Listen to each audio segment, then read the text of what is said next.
오늘은 골리앗의 머리를 베니 이스라엘이 일어나 승리한다. 골리앗의 머리를 베니 이스라엘이 일어나 승리한다. 이런 제목으로 하나님 말씀 나누도록 하겠습니다. 오늘 말씀은 우리가 잘 알고 있는 내용일 뿐더러 굉장히 의미심장한 부분입니다. 한편으로는 우리가 너무 잘 알아서 이 스토리가 당연하다고 생각하는 경향이 있지만은 사실은 이것이 가지고 있는 의미를 잘 깨달을 필요가 있습니다. 다윗이 골리앗과 싸워 이기죠. 그렇다고 해서 블레셋하고 이겨야 되는 것은 아닙니다. 그런데 다윗의 승리가 모든 사람들의 마음을 바꾸어 놓은 거예요. 다윗이랑 너무 그 강력한 적이랑 싸우는데 아무도 그가 이길 거라고 생각하지 않았고, 그래서 적진에서는 당연히 자기 편이 이길 거라고 생각했고, 다윗이 있는 이스라엘에선 당연히 자기들이 질 거라고 생각을 했을 겁니다. 그런데 다윗이 이기는데 그것도 순식간에 이기잖아요.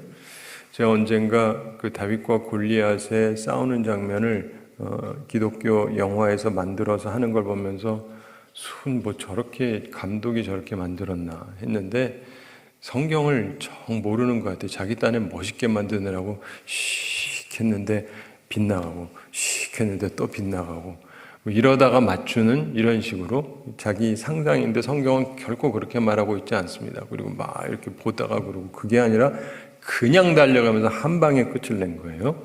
근데 이럴 거라고는 생각하기 어렵습니다. 여러분 권투를 하는데 아무리 잘해도 딱 가가지고 한 방에 빵! KO 되는 일은 거의 보기가 어려워요. 그렇기 때문에 이거는요, 상상하기 힘든 일인데, 그러기 때문에 사람들이 이 기가 완전히 뒤집어진 거예요. 저쪽은 기가 완전히 꺾이고 이쪽은 기가 완전히 살아난 거예요. 이 한 사람이 어떻게 하느냐가 이렇게 영향을 줄 수가 있다는 것입니다. 그걸 보면서 하나님께서 다윗과 함께 하시고 그의 승리, 이 하나가 모든 것을 뒤바꾸는 사건이 돼요. 사람들이 생각하기에는 저건 바보 같은 짓이다. 왜 저런 짓을 하냐. 되지도 않을 일을. 그런데 그게 아니라 그거 하나로 인해서 모든 것이 뒤바뀌게 돼요. 그래서 우리도 하나님의 관점으로 이 모든 것을 볼 필요가 있습니다. 우선 첫째로 물매와 돌로 골리앗을 쳐 죽인 다윗 얘기가 50절에 나오죠. 50절 함께 읽어보겠습니다. 다윗이 이같이 물매와 돌로 블레셋 사람을 이기고 그를 쳐 죽였으나 자기 손에는 칼이 없었더라. 아멘. 다윗이 이같이 물매와 돌로 블레셋 사람을 이기고 그를 쳐 죽였다. 이렇게 말씀하고 있습니다. 놀라운 승리입니다. 물매와 돌로 최강의 무기로 무장한 거인과 싸워서 이겼습니다. 승리자가 됩니다. 그를 쳐 죽였습니다. 그런데 자기 손에는 칼이 없었더라 이렇게 말씀합니다. 그러나 다윗은 칼을 가지고 있지를 않았죠. 그것조차도 거추장스럽다고 생각을 했습니다. 사실 그렇죠. 빠르게 뭘 하기에는 그게 없는 게 훨씬 낫습니다. 여러분, 우리가 그 운동 경기를 하게 될 때 100m 달리기라든가 이런 경기를 하게 될 때 보면은 선수들이 가볍게 입는 거 아시죠? 저처럼 이렇게 멋있게 잘 차려 입으려고 노력을 하고, 그리고 사람들 앞에서 품위 있게 해가지고 우승하는 사람 보셨어요? 이렇게 입고 나가면 무조건 승리 못합니다. 최대치로 벗고 가야죠. 그래야지 이게 걸기적거리지 않고 달릴 수 있는 거예요. 전 여기 운동하러 온 게 아니니까 이렇게 입고 온 거고, 그런데 운동할 때는 의미가 다르잖아요. 우리가 복장 자체도 의미가 다릅니다. 근데 다윗은 자기가 속도전으로 이기기 위해서 그렇게 한 거예요. 날렵하게 해가지고 사자나 곰을 제압할 때처럼 이 골리앗을 제압하기 위해서 그렇게 한 것입니다. 근데 그러니까 당연히 그에게 칼이 없습니다. 그러면 예전 같은 경우는 오늘날에 생각하면 굉장히 이상하지만, 옛날에는 이 전쟁하고 싸우고 할 때 무시무시하게 많이 싸웠죠. 그래서 상대방을 죽이고 그 사람의 목을 베입니다. 목을 베가지고 칼에다 꼽아가지고 쫙 들면 이게 죽였다는 표시예요. 잘 안 보이잖아요. 사람들이 멀리 떨어져 있는데 뭐 쓰러졌다고 죽은 건지 다친 건지 알 수가 없어요. 근데 칼 같은 데다가 목 베가지고 꼽아가지고 올리면 다 보이죠. 확연하게 죽인 거예요. 그럼 이제 여기에서 모든 분위기가 뒤집어지는 겁니다. 51절 함께 읽어보겠습니다. 다윗이 달려가서 블레셋 사람을 밟고 그의 칼을 그 칼집에서 빼내어 그 칼로 그를 죽이고 그의 머리를 베니 블레셋 사람들이 자기 용사의 죽음을 보고 도망하는지라. 아멘. 다윗이 달려가서 블레셋 사람을 밟았습니다. 이 사람이 넘어져 있는 상태인데 가서 발로 밟습니다. 담대하게 달려가고 있죠. 그리고 골리앗을 밟습니다. 그리고 그의 칼을 그 칼집에서 빼내요. 골리앗이 가지고 있던 칼, 굉장히 큰 칼인데 그것을 그의 칼집에서 빼냅니다. 자기가 쓰려고. 그리고 골리앗은 칼을 뺄 시간조차 없었다는 것을 우리가 여기서 알 수가 있습니다. 너무 순식간에 벌어진 일이라 골리앗이 칼이라도 잡고 이렇게 하다가 쓰러진 게 아니라 칼집에서 칼 뺄 시간도 없었다는 얘기예요. 굉장히 빠르게 일이 진행이 된 것입니다. 그러면서 그 칼을 그 칼집에서 빼내어 그 칼로 그를 죽이고 이렇게 되어 있습니다. 그 칼로 그의 숨통을 확실하게 끊었습니다. 일단은 맞춰서 쓰러지긴 했는데 죽었다고 표현되어 있긴 하는데 그래서 곧 죽은 것인지 아니면 죽은 것 같지만 아직 정확하지 않아서 숨통을 완전히 끊은 것인지 하여간 어쨌든 간에 확실하게 죽입니다. 그리고 그의 머리를 베니 이렇게 말씀합니다. 당시의 전통과 같은 것이었습니다. 무시무시한 일이죠. 적의 머리를 베어서 칼 위에 꽂아서 보이면 확실한 승리를 뜻하는 것이었습니다. 모든 사람은 다윗이 그렇게 꽂혀가지고 머리가 올라갈 거라고 추정을 했었죠. 근데 정반대의 일이 벌어졌습니다. 그것을 보니까 블레셋 사람들이 자기 용사의 죽음을 보고 한 명이 죽은 거죠. 자기들은 숫자도 많고 훈련도 많이 돼 있고 이 모든 그 무기들도 좋은데 그런데 블레셋 사람들에게는 상상할 수 없는 비극이 생긴 것입니다. 보세요. 자기들에 앞서서 있던 사람이 누구보다도 완전하게 무장을 하고 최고의 무기를 가지고 이 사람 자체가 완전히 어려서부터 용사로 있었던 사람인데 갑자기 저기서 어린애 같은 청소년 같은 사람이 하나 나와가지고는 무장도 제대로 안 하고 칼도 없고 창도 없고 아무것도 없는데 휙 달려오더니 뭘 쑥 던지는 것 같은데 그러더니 갑자기 탕 하고 쓰러지면서 보통 키 큰 사람이 무너지면 쾅 소리가 납니다. 그러더니 갑자기 달려가가지고 발로 딱 밟고는 칼 뽑아가지고 목을 베가지고 탁 하고는 샥 이게 엄청 놀랄 수밖에 없어요. 엄청 놀랄 수밖에 없습니다. 그래서 이 사람들이 그거를 보고는 뭘 했다고요? 도망하는지라. 전혀 도망할 이유가 없습니다. 그런데 도망을 해요. 자기들이 완전히 사기가 꺾인 거예요. 그래가지고 도망을 갑니다. 그래서 결국 다윗의 말대로 되죠. 엄청난 승리의 기운이 생기게 됩니다. 그러면서 이스라엘은 반대로 기가 살아나서 덤벼듭니다. 52절 함께 읽어보겠습니다. 이스라엘과 유다 사람들이 일어나서 소리 지르며 블레셋 사람들은 쫓아 가이와 에그론 성문까지 이르렀고 블레셋 사람들의 부상자들은 사하라임 가는 길에서부터 가드와 에그론까지 엎드러졌더라. 아멘. 이스라엘과 유다 사람들이 일어나서 소리 지르며 이렇게 되어 있습니다. 블레셋 사람들은 기가 꺾여서 도망을 가고 반대로 이스라엘 사람들, 유다 사람들 용기가 납니다. 그래서 일어납니다. 일어나고 그리고 소리를 지른다. 와! 하면서 이제 소리를 지르는 거죠. 함성을 지릅니다. 기쁨의 함성, 승리의 함성을 부르짖게 됩니다. 그러면서 블레셋 사람들을 쫓아 가이와 에그론 성문까지 이르렀고 그들을 추격을 하는 거예요. 이쪽은 막 도망가고 이쪽은 막 쫓아갑니다. 우리가 어렸을 때 농담 삼아서 하는 말이 있습니다. 누가 앞으로 막 가면 앞에 가는 사람 도둑놈, 뒤에 가는 사람 경찰, 난 경찰이다 뭐 이러면서 근데 이제 농담 삼아 하던 얘기인데 하여간 도망을 가고 이쪽은 그냥 막 쫓아가는 거예요. 이게 지금 놀이하는 게 아닌데 그렇잖아요. 놀이하는 게 아닌데 싸우려고 그러고 사실은 블레셋이 치러 들어와 놓고는 한번 제대로 싸워보지도 못하고 그냥 걸어만 날 살려라 하고 도망을 가는 거예요. 그리고 이스라엘은 이야, 그리고는 이제 막 덤벼드는데, 여러분, 우리가 여기에서 또 생각을 해야 되는 게 있어요. 왜 블레셋 사람들이 그랬을까요? 블레셋 사람들한테는 트라우마가 있어요. 여러분, 우리나라가 6.25 때 이순신 장군이 있었던 거 아시죠? 혹시 모르시면 하여간 그런 분이 계셨어요. 그래가지고 우리나라가 굉장히 힘든데 잘 싸웠죠, 해전에서. 그러니까 사실은 일본 사람들은요, 해전에 있어서는 최고죠. 이 사람들이 본래 그 해변에, 그러니까 해안을 가지고 있으니까 바다를 항상 다녀야 되니까 바다로 다니는 게 익숙한 사람들입니다. 그래서 해전에 능한 사람들인데, 이 사람들이 우리나라에서 이 이순신 장군한테 당하는 거를 보면서 두려운 거죠.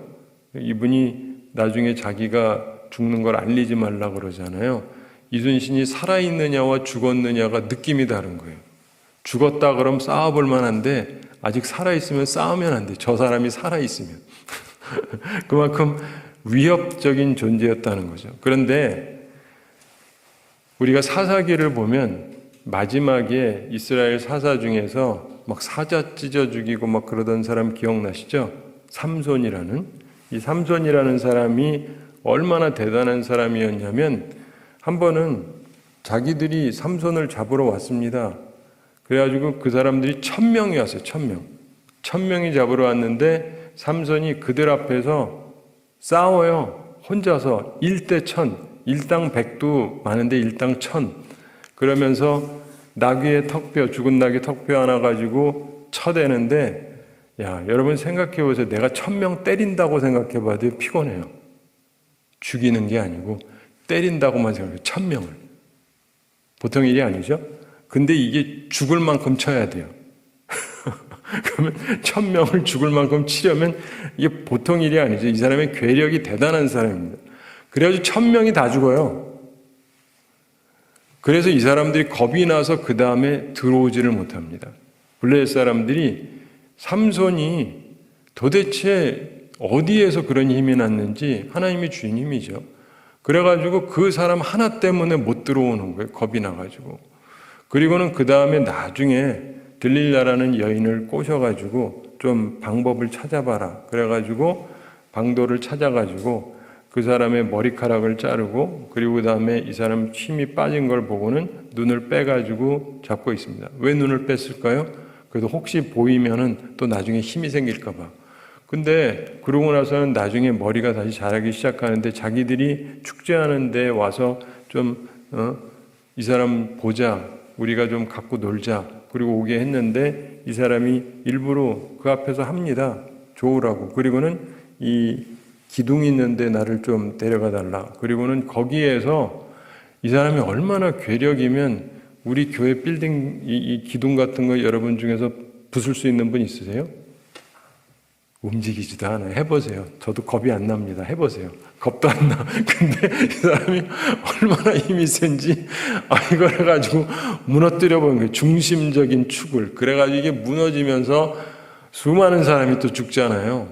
그러니까 블레셋 사람들은요, 삼손이라는 사람이 있었다. 한 명이 군대 1000명을 때려 죽였고 수천 명을 죽이는데, 다윗이라는 사람이 거기서 갑자기 나타난 거예요. 그러면서 골리앗을 때려잡았잖아요. 기분이 어떻겠어요? 한번 당해본 사람은요, 겁이 나요. 저게 삼손의 부활인가? 그래가지고 겁이 나겠죠. 물론 성경에 그런 말은 없어요. 근데 제가 생각하기엔 충분히 그랬을 것 같아요. 시간이 그렇게 오래 지난 것도 아니거든요. 그렇기 때문에 이 사람들에게는, 이 이스라엘에는 희한한 인간이 하나 있었다. 엄청난 인간이었다. 신이 준 힘을 가지고 1000명을 때려잡는 사람이 있었다. 그런데 그냥 그건 얘기고 과거죠. 그런데 우리는 이번에 골리앗을 데리고 나온 거잖아요. 근데 다윗이 순식간에 때려잡고는 막 하니까 겁이 나서 막 도망가고, 그러니까 유대 사람들은 신이 나가지고 막 쫓아가는 거예요.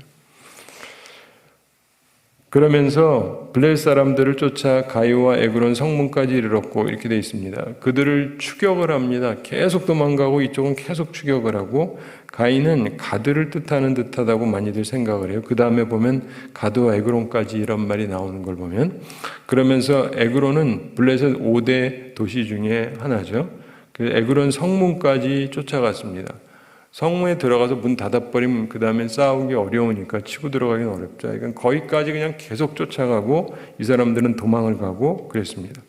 그러면서 블레셋 사람들의 부상자들은 사하라임 가는 길에서부터 가드와 에그론까지 엎드러졌더라. 죽거나 부상하거나 이런 사람들이 꽤 많았다는 것이죠. 결국 다윗이 말한 대로 됩니다. 한 사람의 승리인데 이게 모두에게 큰 힘을 주었습니다. 우리 살아가면서 보면 그렇습니다. 여러분, 우리가 대부분의 사람들이 불가능의 벽이라고 생각하는 게 있어요. 이건 절대 못 깬다. 절대 못 깬다. 그러다 누가 딱 깨잖아요? 그럼 그 다음에 이게 불가능의 벽은 아니에요. 힘든 벽이죠. 제가 어렸을 때만 해도요, 지금은 아닌데, 제가 어렸을 때만 해도 100m 달리기에 그 불가능의 벽이 있다.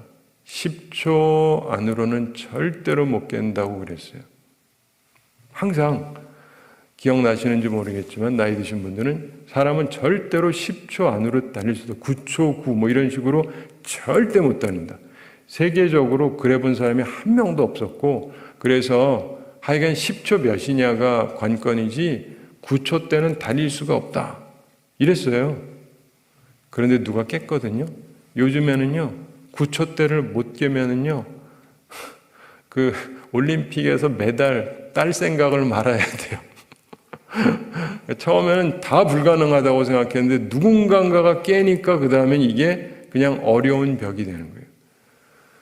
옛날에 역사적으로 보면은 비행기 역사가 있는데 비행기가 지금은 빨리 다니지만 옛날에는요, 이것도 역시 벽이 있다고 생각해서 마하라고 하는 벽은 깰 수가 없다. 음속이거든요.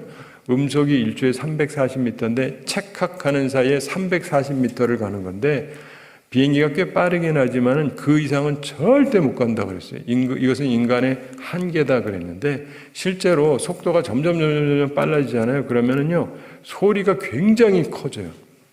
소음이 굉장히 커집니다. 그래서 거의 비슷하게 되면 진짜 모든 게 박살나는 것 같은 소리가 나요. 그러니까 겁이 나죠. 그런데 그걸 한번 깼더니 지금은 웬만하게 빠른 전투기는 다 마하라고 그러죠. 마하라고 많이 들어보셨을 거예요. 그게 음속으로 달린다는 거예요. 음속도 1이냐 2냐 뭐 이러면서 얘기를 하잖아요. 요즘에 초음속이라는 표현도 나오고. 옛날에는 절대 불가능하다. 인간의 과학기술로는 불가능하다 그랬는데 일단 깨고 나니까 돼요. 무슨 말인지 아시겠어요? 누군가가 깨고 나면 그 다음에는 여전히 쉽지는 않지만 할 수 있다고 사람들이 생각을 해요. 생각의 전환이 오는 겁니다. 만사가 그래요. 다들 안 된다 그럽니다. 안 되니까 아무도 한 적이 없으니까. 그렇지만 누가 하면 그 다음엔 얘기가 다른 거예요. 자, 그래서 다윗의 말대로 그가 하나님을 위해서 일어났고 하나님께서 그에게 힘을 주셨고 그로 승리하게 하셨고 그러니까 모두가 힘을 내는 거예요. 인생을 살아가면서요 남더러 해라 그런다고 되는 게 아니라 내가 뭔가를 해야 돼요. 내가 뭔가를 해야 돼요. 그러면 사람들이 힘을 받아요. 내 자녀도 그렇고 힘을 받아요. 아버지가 했다, 어머니가 했다, 누가 했다 보면서 그럼 나도 할 수 있겠네가 되는 건데 아, 나 힘들어 못해. 힘들어 못해. 그럼 보고 배운 게 그거잖아요. 힘들어 못해. 그러니까 나도 힘들어. 안 할래. 이러기가 쉬워요. 그러므로 우리 삶 속에서요, 이 부분을 잘 기억하실 필요가 있습니다. 53절 함께 읽어보겠습니다. 이스라엘 자손이 블레셋 사람들을 쫓다가 돌아와서 그들의 진영을 노략하였고, 아멘. 이스라엘 자손이 블레셋 사람들을 쫓다가 돌아와서 이렇게 말씀합니다. 상당히 쫓아갔고 그때는 이제 죽이려고 쫓아가는 거고 그 다음에 다시 돌아옵니다. 상당히 가서 그 성문까지 가니까 거기까지 들어가긴 좀 그렇고 그래서 이제 돌아옵니다. 그들의 진영을 노략하였고 도망을 갔으니까 진영에 남겨진 것들이 있습니다. 그렇죠. 싸우려고 왔으니까 먹을 것도 갖고 오고 준비하고 갖고 온 것도 있는데 지금 겁이 나서 도망을 가니까 그거 다 가져갈 시간이 없죠. 그거 있는 거를 와서 노력을 합니다. 54절 함께 읽어보겠습니다. 다윗은 그 블레셋 사람의 머리를 예루살렘으로 가져가고 갑주는 자기 장막에 두니라. 아멘. 다윗은 어떻게 하느냐? 그 블레셋 사람의 머리를 예루살렘으로 가져가고, 이게 아마 골리앗의 머리도 컸을 거예요. 근데 그거를 가지고 갑니다. 어휴, 대단한 사람이죠. 그리고 트로피 같이 이걸 들고 가는 거예요. 용맹하게. 그리고 갑주는 자기 장막에 두니라. 승리에서 탈취한 이 골리앗의 갑주, 이것은 자기 장막에 두었다. 이렇게 되어 있습니다. 사랑하는 성도 여러분, 오늘 말씀을 정리하면서 생각할 게 있습니다. 골리앗을 쓰러뜨린 이름. 골리앗이 왜 넘어졌습니까? 골리앗을 쓰러뜨린 다윗. 그가 의지했던 이름이 있어요. 거룩하신 이름, 여호와 하나님.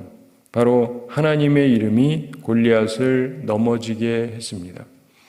여호와 하나님 스스로 있는 자라고 말씀하셨죠.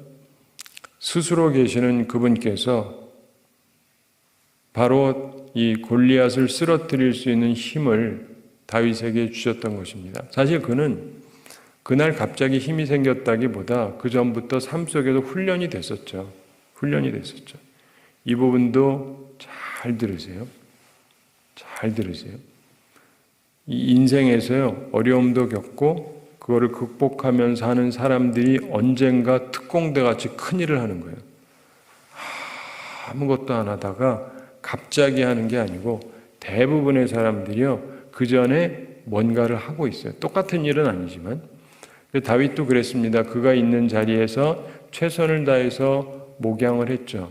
그에게 주어진 역할이 자기 이 양들을 잘 관리를 해야 되잖아요. 잘 돌보고 특별히 나쁜 짐승들이 와가지고 죽이거나 가져가지 못하도록 막아야 돼요. 보호하는 역할을 해야 되는 거였죠. 그리고 그것을 위해서 목숨 걸고 싸우고, 근데 그러면서 맹수하고 싸우는 용맹함을 갖게 됩니다. 그러면서 그러한 부분에서 다른 자세를 갖게 되죠. 그러면서 때가 됐을 때 그것을 이 전쟁에서 쓸 수가 있게 되는 거예요. 그러므로 우리가 살아가면서 주어지는 어떤 삶에서 정말 중요한 건 우선 내게 주어진 것에 최선을 다하는 것입니다. 그러나 또 하나 기억하셔야 돼요. 내게 주어진 건 목양이다. 목양만 하면 그는 그냥 목동이에요. 이것도 잘 생각하셔야 돼요. 내게 맡겨진 게 목양이잖아요. 그러니까 목양을 잘해야죠. 그러면 그는 하나님 앞에 쓸모가 없는 인간이에요. 지금 나라의 일이 생겼고 그걸 위해서 또 다른 일을 위해서 그가 쓰임받아야 되는데 그냥 나는 내가 하고 싶은 거 할래요. 하던 대로 난 이것만 잘하면 되지 않습니까? 아니요. 그런 사람들은 하나님 앞에 쓰임받을 수가 없어요. 제가 많은 사람들을 살펴보면서 저는 관찰을 좋아하는데 참 많은 사람들이요, 결정적이고 중요한 순간에 나 하던 거 하겠대요. 나쁜 짓을 하는 건 아니에요. 선한 일을 해요. 좋은 일 해요. 내 거 해요. 근데 그러느라고 더 큰 부르심에 응답을 안 하는 사람들이 있어요. 생각보다 굉장히 많아요. 목사님들 중에도 굉장히 많아요. 그래서 자기 교회에서 하는 사역 이외에는 아무것도 안 하려고 그래요. 이게 물론 내게 맡겨진 건 사실이지만 하나님께서 그것만 하라는 건 아닌데 하나님의 다른 부르심이 있으면 거기에 합당하게 반응을 해야 되는데 반응을 안 해요. 이런 분들은요, 역사 속에서 아무것도 못해요. 꽤 괜찮은 인물인데 그냥 그러다가 사그러져요. 나쁜 짓을 하는 건 아니에요. 근데 우리가 기억을 해야 되는 것이요, 목양은 해야죠. 그런데 때로는 딴 거를 해야 되면 딴 걸 해야 되는 거예요. 하나님의 부르심 앞에서. 다윗은 그렇게 했기 때문에 위대한 일을 감당했던 거예요. 나중에 보면은 그가 이제 왕이 되고 나서 하나님의 궤를 이렇게 가지고 오는 그런 부분이 나오게 되는데, 그때 보면 본래 자기의 부인이 됐었던 공주, 이 공주가 그걸 보고 비웃습니다. 그러면서 뭐 그런 걸 하냐고, 남들 앞에서. 근데 그때 다윗이 그 여인에게 한마디 하죠. 근데 우리가 기억을 해야 될 것은요, 그 여인이 생각했던 건 뭐냐면, 당신 왕이 아니냐, 왕의 채통이 있지. 근데 다윗은 왕의 채통보다 더 중요한 게 있는 거예요. 근데 그거를 이 여인은 이해를 하지 못한 거예요. 우리의 삶 속에서는요, 어떤 하나만 존재하는 것이 아니라 여러 가지 다양한 것들이 존재하는 거예요. 그걸 기억을 하셔야 돼요. 다윗이 이후에도 골리앗 때려잡고 그 다음에도 때려잡고 그 다음에 때려잡고 뭐 이런 얘기로 주로 나오진 않아요. 이해가 되시죠? 이게 가장 결정적인 것 중에 하나일 뿐인 것이죠. 그러므로 우리는 하나님 앞에서 내가 무엇을 위해서 하느냐, 대신에 내가 할 수 없는 거는 못하는 거지만 내게 주어진 거에서 하는 거죠. 또한 다윗은 사울 왕에게 하나님의 이름을 강요하지 않았습니다. 그를 부끄럽게 하지 않았습니다. 아니, 왕이시면 좀 나가서 싸우셔야 되는 거 아니에요? 그렇게 말할 수도 있겠죠? 살다가 보면은요, 그런 것들이 있어요. 저는 세계를 보면서 참 한심하다라고 느꼈던 것 중에 하나가, 여러 해 전에 유엔 총회에 어떤 꼬마 여자애를 세워가지고 연설을 하게 하는데, 얘가 어른들을 책망하는 얘기를 그냥 딱 해놓고 사람들에게 좋다 그러고 박수를 쳐요. 얘가 How dare you! 이러면서 당신들 뭐 하는 거냐! 그러면서 꼬마애가 그러면서 세계 기후가 어쩌고 저쩌고 그러면서 하는데 사람들이 앉아가지고 박수 쳐주고 있고, 참 진짜 바보 병신들도 아니고 애한테 욕먹는 게 잘하는 거예요? 그리고 애는 그러면 안 되죠. 우리가 잘 생각을 해야 돼요. 다윗도 그럴 수 있어요. 그렇지만 그러지 않았습니다. 다윗이 생각이 없고 할 말이 없나요? 사울 왕을 만났을 때 당신이 왕 아닙니까? 기름 부음 받은 자가 아닙니까? 당신이 나가서 싸우세요. 키도 크시고 우리 중에 당신만한 사람이 누가 있습니까? 나가서 싸우세요. 왕답게 싸우세요. 싸우다가 죽더라도 싸우세요. 이런 말은 멋있는지 모르지만 다윗은 그런 사람이 아니었어요. 이것도 잘 기억을 하셔야 돼요. 많은 사람들이요, 말로 뭘 해보려고 그러는데 목사는 말을 해야 돼요. 근데 기본적으로 자기가 말하는 게 사명이라고 생각하는 사람이 있어요. 아무한테나. 그게 잘하는 게 아니에요. 다윗은 사울에게 하나님의 이름을 강요하지 않았습니다. 여호와 하나님이 지켜주실 텐데 나가서 싸우시죠. 이러지 않았습니다. 그를 부끄럽게 하지도 않았습니다. 하나님께서 기름 부으셨는데 용맹에게 나가야 되지 않습니까? 라고 한마디 하지 않았습니다. 그냥 자기가 앞장섰습니다. 하나님의 일은요, 그냥 내가 힘써야 되는 거예요. 괜히 남 부끄럽게 해가지고 되는 게 아닙니다. 여러분이 그 정신을 가지고 사셔야 돼요. 이것은 제가 지금 목사여서 하는 말이 아니라 저는 어려서부터 항상 그렇게 살았어요. 누가 뭐 어떻게 해서가 아니라 내가 내 자리에서 열심히 했어요. 제가 최근에도 이렇게 생각을 해보면 제가 제일 열심히 했을 때가 목사 되기 전, 전도사 되기 전 학생이었던 때인 것 같아요. 그래서 특별히 중학교 3학년 때 중등부 회장을 했는데 우리가 중고등부 같이 있다가 나눴어요. 그래가지고 제가 중등부 첫 회장이 됐는데 우리 맡은 전도사님이 있는데 중고등부 같이 하다가 이제 따로 하니까 우리 중등부 토요일 날 모여서 토요 집회를 좀 했으면 해서 전도사님한테 말씀을 드렸더니 자기 바쁘대요.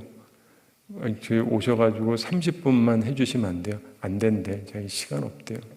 그래가지고 뭐 어떡해요. 그래도 전도사님이 해주셔야 되는데 목사님은 또 안 계시고 전도사님은 안 해주시겠다 그러고 그래가지고 그 다음에 선생님한테 부탁을 했어요. 대학교 다니는 선생님이 한 분 있었는데 그 선생님한테 좀 와서 해달라고. 그분은 사람이 착하세요. 착하셔가지고 하시는데 별로 활동적인 분은 아니에요. 그래가지고 오셔서 하는데 딱 와서 딱 성경 공부하고 딱 가세요. 그리고 공부만 하던 분이라 맞는 말씀은 하는데 애들한테 별로 이렇게 재미있게는 안 하시는 뭐 그런 분이셨어요. 그건 나중에 공부 많이 해가지고 장신대 교수님 되신 분인데, 근데 기본적으로 보면 훌륭한 분이기는 한데 우리 중학생들은 이렇게 별로 재미를 못 느끼는 거죠. 그러니까 근데 이제 내가 회장이니까 애들이 참석하게 해야 될 거 아니겠어요. 그래가지고 어떻게 해야 애들이 참석을 하게 할까?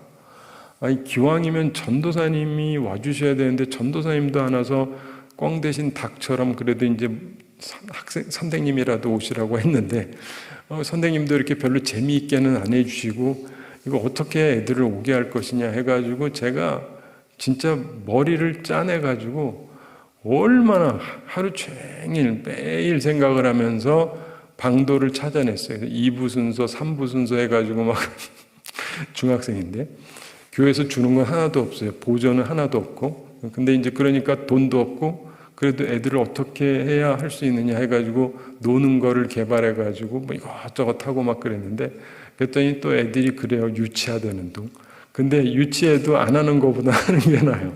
그래가지고 하는데 그래도 한 명도 안 모이던 데서 토요일인데 40명이 모였어요. 주일날 한 70명 모이고. 제가 전도사님도 아니고 선생님도 아니고 그냥 학생 하나인데. 근데 진짜 열심을 다하니까 그렇게 되는 거예요. 근데 제가 고등학교 올라갔거든요. 그랬더니 애들이 하는 말이 있어요. 형, 그러면서 요즘에 애들이 안 모인대. 왜? 그랬더니 10명도 안 모인대요. 왜 그런지 아시겠죠? 누가 어떤 마음으로 하느냐에 따라서 힘써 모이기도 하고 안 모이기도 하고 그래요. 뭐 안 모여도 되면 안 모이는 거죠. 뭐. 근데 어쨌든 간에 기본적으로 다윗이 어땠느냐? 그는 남을 부끄럽게 하지 않았어요. 제가 다니면서 우리 전도사님은 전혀 성실하지 못하시고 희생정신이 없으시고 그래가지고 아무것도 안 해주신다 이렇게 욕하고 다닌 적 한 번도 없고요.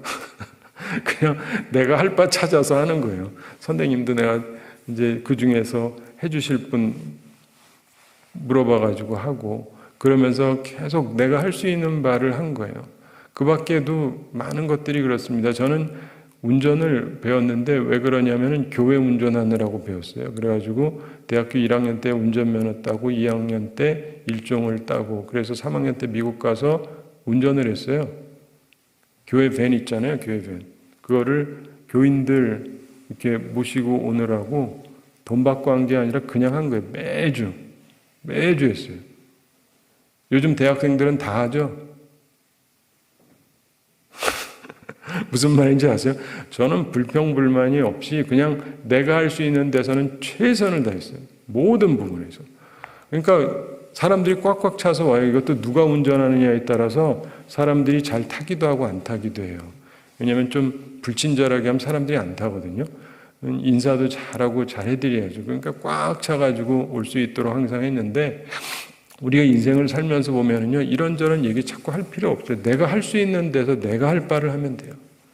안 되는 거 얘기해봤자 소용이 없고, 그냥 내가 할 바를 하는 거예요. 제가 왜 설교를 중심적으로 하는지 아세요? 협력해주면 할 수 있는 게 엄청 많아요. 근데 제가 목회하면서 느끼는 게 협력들을 잘 안 해주세요. 근데 아무도 협력 안 해도 할 수 있는 게 하나 있나니 설교는 내가 할 수 있잖아요. 맞죠? 설교는 할 수 있잖아요. 목사 설교하는 거예요. 그래서 설교에 주로 힘을 써요. 다른 것도 할 수 있는 게 무진장 많지만 그건 협력이 되면 많은 걸 할 수 있는데 이건 주어진 데서 할 수 있는 선에서 하는 거예요. 근데 여러분도 항상 기억을 하셔야 돼요. 내가 할 수 있는 걸 해야 돼요. 그리고 그런 것 속에서 역사를 일으켜야 됩니다. 무엇보다도 우리 앞에 있는 블레셋과 골리앗, 오늘 나는 무엇으로 대항을 할 것인가? 오늘날에도 우리 앞에 우리의 적 블레셋이 있고 그리고 골리앗과 같은 큰 그 적이 있는데 나는 무엇으로 대항할 것인가? 하나님의 이름이 내 가슴에 차고 넘치는가? 하나님에 대한 생각. 그래서 하나님을 생각하면 못 참겠는. 제가 여러분들에게 간혹 말씀을 드리는데 여러분 중에 대부분의 분들은 여러분들이 제 아들, 딸 아니잖아요. 네. 근데 담임 목사님이 여러분의 아버지라고 생각해 보세요. 그럼 갑자기 입장이 달라져요. 진짜 입장이 달라져요. 내 아버지가 목사님이라면 그러면 욕하겠어요? 사람들 앞에서? 우리 아버지를 누가 욕해? 이렇게 되죠. 그리고 그 다음에도 뭘 하게 되면 최대한 협력을 하게 돼요. 그렇죠? 아버지니까. 그런데 저도 아버님이 목사님이셨거든요. 그러니까 아버님을 보게 될 때 비난하거나 비판하거나 하는 게 없죠. 그리고 어떻게든 도와드리려고 하는 거예요. 제가 성가대 지휘도 여러 해 했었거든요. 성가대 할 때 사람들 막 안 모여요. 근데 연습은 또 잘해야 되잖아요. 그러니까 어떻게 하면 최소의 연습으로 최대의 효과를 낼 건가? 제 생각보다 지휘 굉장히 잘해요. 안 해서 그렇지. 근데 왜냐하면 내가 우리 아버지가 목사님이니까 이 성가대원들 혼 막 내면 또 이 사람들 스트레스 받아가지고 교회 안 나오면 또 안 되잖아요. 기분은 안 나쁘게 해야 되는데 그렇다고 해서 아무렇게나 두면 안 되고 연습은 제대로 시켜야 되고 제대로 부르게 해야 되잖아요. 머리를 계속 쓰는 거예요. 내가 주어진 바에서 할 수 있는 데서는 이제 최선을 다하는 거죠. 근데 우리들의 마음속에 하나님이 내 아버지라고 진짜 생각을 하면요, 입장이 달라요. 사람들이 다 하나님 아버지라고 그래요. 그렇죠? 기도할 때 뭐 속 안 하는 분들도 있지만 그러나 우리는 배워서 알잖아요. 하나님이 우리 아버지라고. 근데 진짜 하나님이 우리 아버지면, 그래서 이 교회의 주인이시면, 그러면 그냥 뭐 남의 일 보듯이 보겠습니까? 하나님의 것이라면 하나님을 위한 그 마음이 내 속에 있어야 돼요. 그건 반드시 있어야 됩니다. 그리고 그것이 있으면요, 그냥 가만히만 있을 수는 없어요. 뭔가는 해야 돼요. 네. 그게 내 영혼에 차고 넘치는가. 오늘 한국교회의 최대의 문제는 바로 전 그거라고 봅니다. 교회를 바라보면서 내 아버지의 곳이라고 생각 안 하니까. 그리고 정말 내 아버지라고 생각을 한다면 어떻게 해야 되겠어요? 제가 예전에도 막 아버님 교회도 많이 도와드리고 그랬는데 저희 때는요, 신학생이 완전히 금값이었습니다. 제가 미국에서 다닐 때는. 왜냐하면 신학생이 별로 없어요. 미국 뉴욕 쪽에. 그래가지고 뉴욕에 교회가 굉장히 많은데 우리 프린스턴 다니는 사람이 한 10대 명밖에 없어요. 그러니까 교회들마다 전도사님 모셔가려고 완전히 우리 금값이에요. 제가 입학했다, 붙었다 그랬더니 벌써 줄 서세요. 우리 교회에 와달라고. 큰 교회에서. 근데 우리 아버님께서는 거기 좀 있으라 그러고.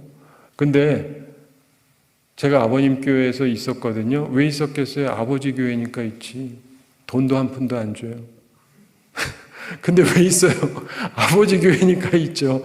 거기서 그때도 라이드하고 지휘도 하고 청년 가르치기도 하고 얼마나 했게요. 학교 갔다 오면서요, 수요일 날도 왔어요. 수요일 날 100km 되는 데를 왔다 갔어요. 수요일 저녁에.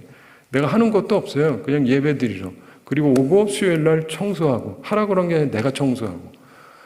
왜요? 아버지니까. 근데요, 사람들이 그런 마음을 좀 갖잖아요. 그리고 하나님이 우리 아버지라고 진짜 생각을 하면, 그러면 달라질 거라고 저는 봐요. 저는 목사들로 태어난 것도 뜻이 있다고 봐요. 이런 경험을 해보면서 일부러 말씀드리잖아요. 생각을 해보세요. 이게 우리 교회가 여러분 아버지 거라고 생각을 해보세요. 그럼 입장이 달라요. 모든 게 일하는 것도 그렇고 헌금하는 것도 그렇고 노력하는 것도 그렇고 모든 게 달라요. 말씀을 맺습니다. 사랑하는 성도 여러분, 다윗은 하나님과 온전한 관계를 갖고 있었어요. 그리고 하나님께서 그를 기름 부어주셨는데 딴 사람들은 몰라요. 대부분은. 그러나 자기는 알죠. 하나님께서 자기를 택해 주셨다는 것이 너무나 감사한 거예요. 자기 입장에서는 최선을 다하고 싶었고 하나님의 이름에 모욕당하는 걸 보기가 싫은 거예요. 자기가 할 수 있는 거에서 최선을 다했어요. 자기가 목양을 하고 있지만 일단 놓고 와서 여기서 목 걸고 싸워봤어요. 근데 바로 그것에서의 승리를 했기 때문에 그가 위대한 인물로 뜰 수가 있었던 거예요.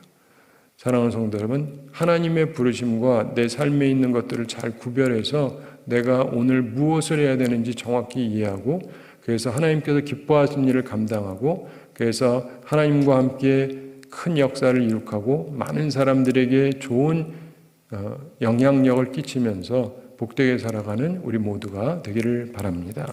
우리 함께 기도하겠습니다. 사랑하는 하나님 아버지, 우리를 사랑하시고 오늘도 저희에게 귀한 말씀 주심을 감사드립니다. 다윗이 주의 감동을 받아서 성령 충만함을 입고 살아가면서 인간적인 칼과 창이 아니라 자기 손에 있었던 물맷돌을 던져 승리했던 것처럼 우리들도 하나님 앞에서 폼 잡는 것이 아니라 내게 주어진 것 가지고 최선을 다해서 하나님께 영광 돌리는 주의 사람들 되게 하여 주시옵소서.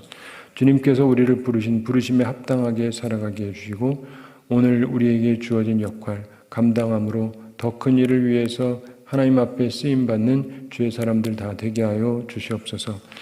주여 우리 모든 성도들을 기억하시고 영육간에 강건케 해주시고 일용할 양식 공급해 주시고 시험에 들지 않고 악과 싸워 이기는 주의 용사들이 다 되게 하여 주시옵소서. 감사드리며 예수님의 이름으로 기도드리옵나이다. 아멘.